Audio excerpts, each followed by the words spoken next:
जब बर में द्वार को पार करके सचखंड सतलोक में प्रवेश किया,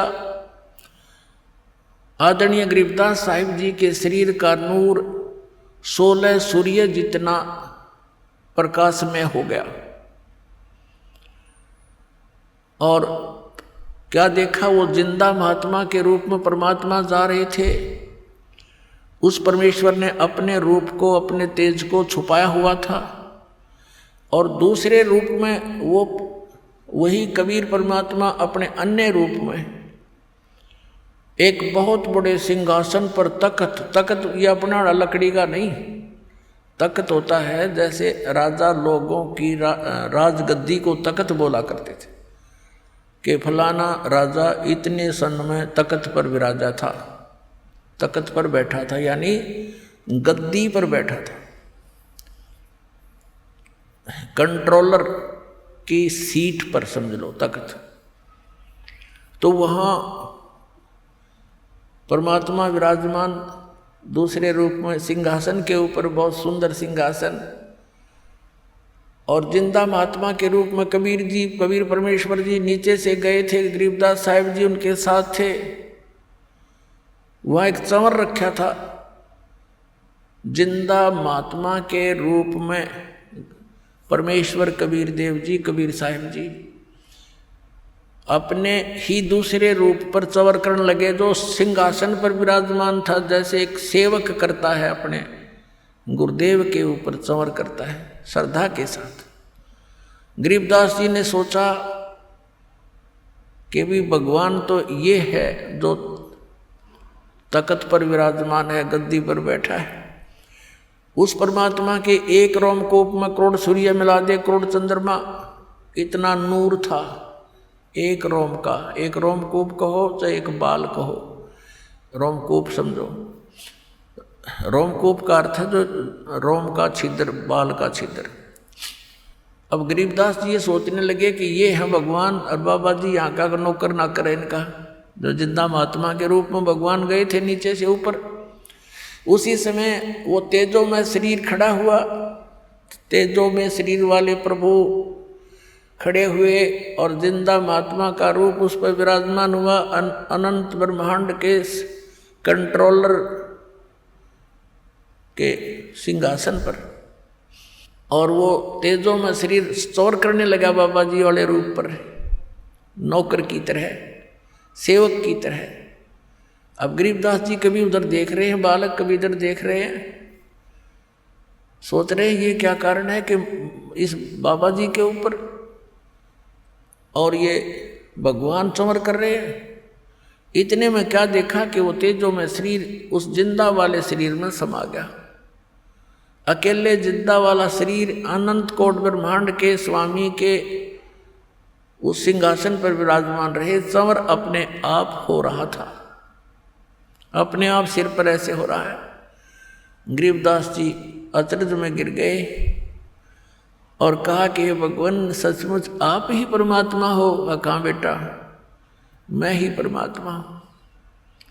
सोचल छिद्र मैं करूँ अपने जन के काज।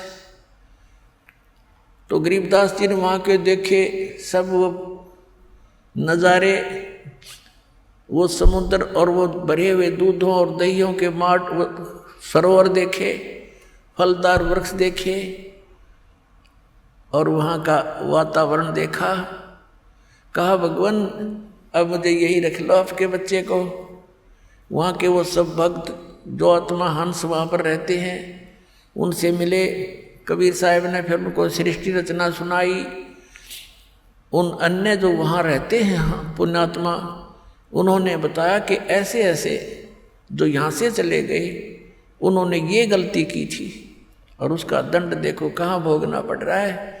परमात्मा जाते हैं, कोई सुनता नहीं, उस काल के ही बातों में फंसे पड़े हैं, उसके झूठे सुख में सब वहीं पर व्यस्त हैं। जन्म और मृत्यु और 84 लाख प्रकार के प्राणियों के शरीरों में वो कष्ट उठा रहे हैं। तो गरीबदास, और अब ये है वो स्थान जहाँ कभी जन्म मृत्यु नहीं होती, कभी वृद्ध अवस्था नहीं आती और कुछ भी काम नहीं करना पड़ता।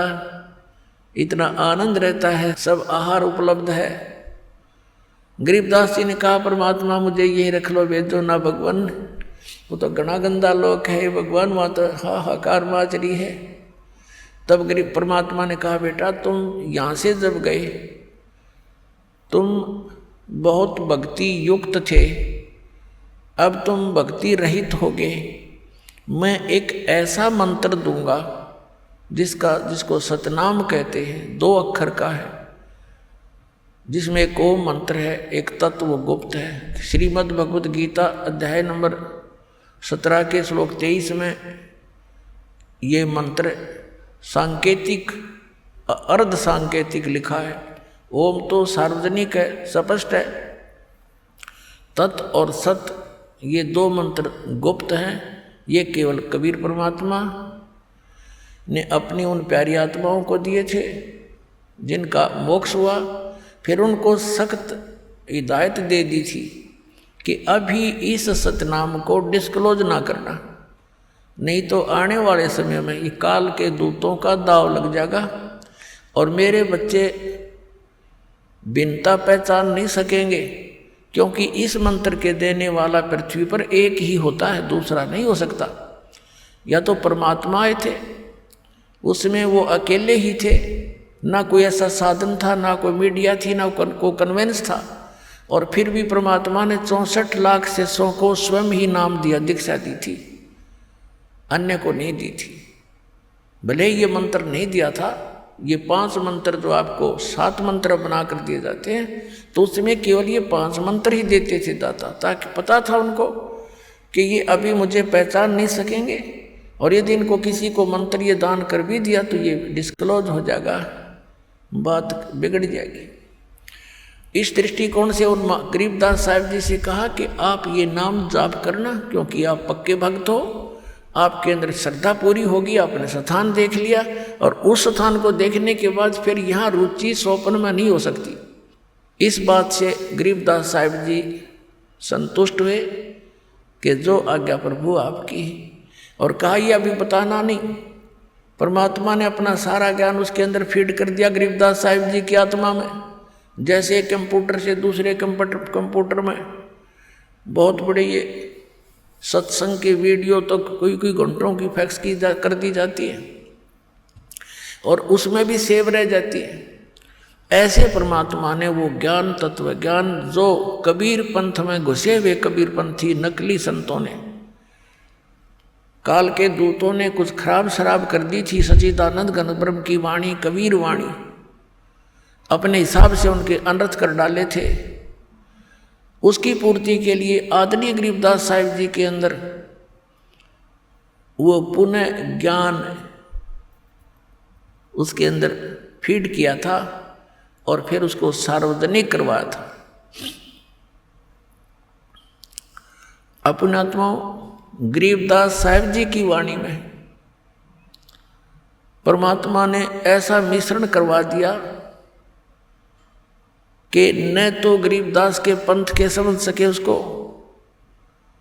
और उस मिश्रण के बिना वो वाणी सुरक्षित नहीं रह सके थी। कहीं पर तो गरीबदास जी ने राम और कृष्ण की महिमा सुना दी ताकि ये भोली आत्मा राम और कृष्ण पर आरूढ़ हैं, इसी आधार से इस वाणी को सुरक्षित रखें। यदि ये एकली कुनीन डाल देते तो कोई नहीं ग्रहण करता।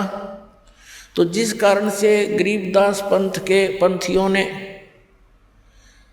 गरीबदास साहिब जी को विष्णु जी का अवतार मान लिया, उस ज्ञान को ना समझकर उनकी वाणी से अपरिचित जितने भी गरीबदास जी के जो संत बने हुए हैं या उनके पंथी हैं, अनुयायी हैं, गरीबदासी कहलाते हैं, एक मेरे पूज्य गुरुदेव जी को छोड़कर उस पूरे गरीबदास पंथ में किसी के पास ये मार्ग नहीं। और ये परमात्मा ने एक सुनियोजित तरीके से यहाँ तक पहुँचाया। हमारे जो गरीबदास जी के बाद सीधे जो शिष्य बने उनके शीतलदास जी थे, गांव बराना के अंदर उनका आज भी आश्रम है छोटा सा। उनको गरीबदास जी ने विशेष हिदायत दे दी थी कि ये मंत्र तू जाप कर, केवल एक सुयोग्य शिष्य जिसको मैं संकेत दूंगा उसको बताना। तो गरीबदास जी ने स्वप्न में उनको संकेत दिया और दूसरा उनका जो शिष्य अधिकारी था उसको बताया कि इसको देना और उसको यही बोल देना कि और किसी को नहीं बताएगा। ऐसे ही चलते चलते मेरे पूज्य गुरुदेव जी के पास ये केवल इस गरीबदास पंथ से एक ही कड़ी आई है, ये सत्कर मान लेना। और उन्होंने इस दास को फिर ये भेद दिया, ये ज्ञान दिया। मेरे पूज्य गुरुदेव जी के बहुत से शिष्य थे, कुछ साधु भी बने हुए थे, लाल कपड़े रंग कर भी रहते थे। उनको भी आदेश नहीं दिया नाम देने का, केवल इस दास को, दास तो एक सर्विस करता था, यही था मैं इस हरियाणा के अंदर, इस नहर महकमे के अंदर। और जब दास की पता नहीं उन्होंने क्या देखा इस दास के अंदर, स्पेशल मुझे कहा था कि ये नाम तू दिया करेगा, सत्संग कर और अकेला मत समझना, परमात्मा तेरे साथ रहेंगे और विश्व में तेरे समान पृथ्वी पर कोई संत नहीं होगा।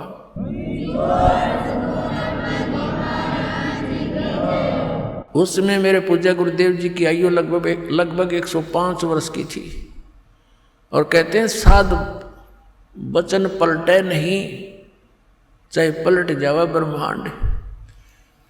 तो पुण्यात्माओं, ऐसे इस अनमोल ज्ञान को सुरक्षित रखा गया था। तो गरीबदास साहब जी को कहा था बेटा आप जाइए और प्रचार कीजिए मेरी वाणी का, और ऐसे इसको गुप्त रखना, तो स्वयं जाप करना इस मंत्र का, अन्य किसी को।